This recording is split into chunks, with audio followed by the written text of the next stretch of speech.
Assalamualaikum warahmatullahi wabarakatuh teman-teman. Balik lagi di GFP Media Channel dengan aku, Kak Rahmi. Hari ini kita akan ngebahas prediksi soal SNBT 2024 pemahaman bacaan dan menulis. Seperti apa soal dan pembahasannya? Yuk berikut sama-sama kita simak videonya.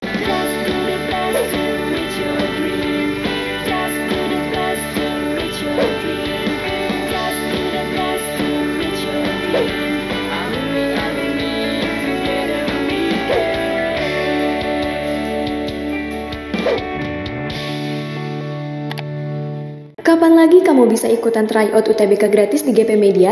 Kalau bukan sekarang, ikuti syaratnya dan kirim bukti screenshot di gpmedia.id ya, jangan sampai ketinggalan. Buat kalian yang lagi cari tryout SNBT dan ujian mandiri untuk masuk PTN, kita punya solusinya. GEP Media menyediakan tryout SNBT dan ujian mandiri untuk beberapa PTN ternama di Indonesia. Mulai dari harga 10.000, kalian sudah dapat ribuan soal prediksi, video pembahasan, dan ada kelas online juga loh. Yuk daftar sekarang! Baik teman-teman, langsung kita bahas soal pertama. Jenis kata bergaris miring berdasarkan teks di atas adalah. Jadi nanti kata itu memiliki jenis gitu ya, atau jenis dari kata. Di antaranya yang pertama nanti ada namanya pronomina gitu ya.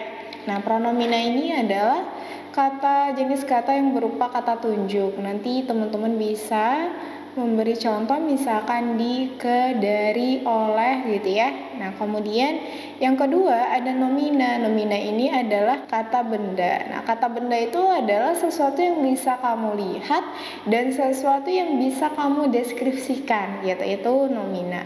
Kemudian di sini ada kata adjektiva. Nah, jenis kata adjektiva ini adalah jenis kata berupa kata sifat seperti itu. Nanti teman-teman bisa cek misalnya tinggi, kemudian pendek gitu ya.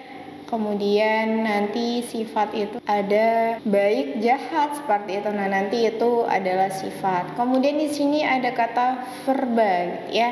Nah, kata verba itu adalah kata yang menunjukkan pekerjaan gitu ya, atau suatu tindakan, atau disebut juga dengan kata kerja. Dan yang terakhir adalah numeralia. Numeralia itu adalah jenis kata yang berbentuk angka seperti itu. Nah, jadi kalau misalkan kita lihat di sini kan dia menyebutkan kata bergaris miring. Nah, kata yang bergaris miring di sini ada kata Indonesia, teman-teman, yang ada pada kalimat 5. Nah, jadi kata Indonesia ini termasuk ke dalam jenis kata nomina. Kenapa? Karena Indonesia itu adalah suatu nama negara gitu ya. Nah, yang kita bisa lihat, kemudian kita bisa deskripsikan seperti apa negara Indonesia itu. Nah, makanya dia masuk ke dalam kata benda. Jadi jawaban yang tepat untuk soal ini adalah option yang B, nomina. Oke, kita bahas soal berikutnya. Perbaikan kata yang digarisbawahi berdasarkan teks di atas adalah. Di sini ada kata abad ke-20. Nah, jadi teman-teman seharusnya gitu ya, penulis yang tepat itu kita di sini menambahkan tanda bubu setelah kata ke gitu ya. Jadi yang tepat itu adalah abad kemudian ke-20. Nah, jadi di sini kasih tanda bubu. Jadi kalau kita cek dari option yang ada, jawabannya adalah option yang C gitu ya. Untuk option A kurang tepat karena A sama A-nya kapital gitu ya. Begitu juga opsi D. Jadi untuk opsi A tidak perlu perbaiki, salah. Oke, kita bahas soal berikutnya. Penulisan kata baku yang tidak tepat terdapat pada kalimat berapa katanya. Jadi ingat lagi teman-teman, kalau kata baku itu adalah kata yang pengucapan gitu ya, yang pengucapan atau penulisannya sudah sesuai dengan kaidah yang dibakukan gitu ya. Jadi ini sudah sesuai.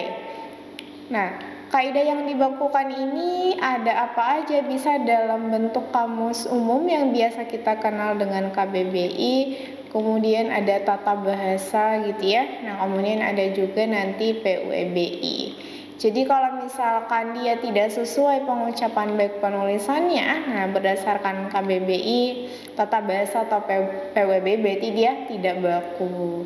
Jadi kita cek di sini kan ada kata budidaya, kemudian ada kata kritis, ada kata program, dan ada kata ekosistem. Nah, jadi kalau kita cek dan adaptasi ya di sini, yang untuk kata kata yang pertama ada budidaya di kalimat 1. Nah, ini penulisannya kurang tepat. Seharusnya tidak dipisah gitu ya. Bentuk bakunya adalah budidaya. Nah, seharusnya ini disambung bukan dipisah. Jadi untuk kata kritis, ekosistem, program, sama adaptasi sudah tepat. Jadi kita ketemu jawabannya di opsi yang A. Kalimat 1 pada kata budidaya yang seharusnya disambung bukan terpisah kalau yang sesuai dengan KBBI. Oke teman-teman, di sini kakak punya soal terakhir. Nah, jadi silahkan kalian jawab ya. Pertanyaannya adalah makna deforestasi dalam kalimat 3 itu apa? Jadi kalau kalian sudah cek gitu ya, nah soalnya silahkan dijawab dan hasil jawabannya silahkan teman-teman tulis di kolom komentar seperti itu. Oke, baiklah teman-teman, itu dia tadi pembahasan soal SNBT prediksi 2024 sub pemahaman bacaan dan nulis. Sekian dari kakak, semoga ngebantu teman-teman semua dalam proses pembelajarannya. Kakak sudahi, bye-bye.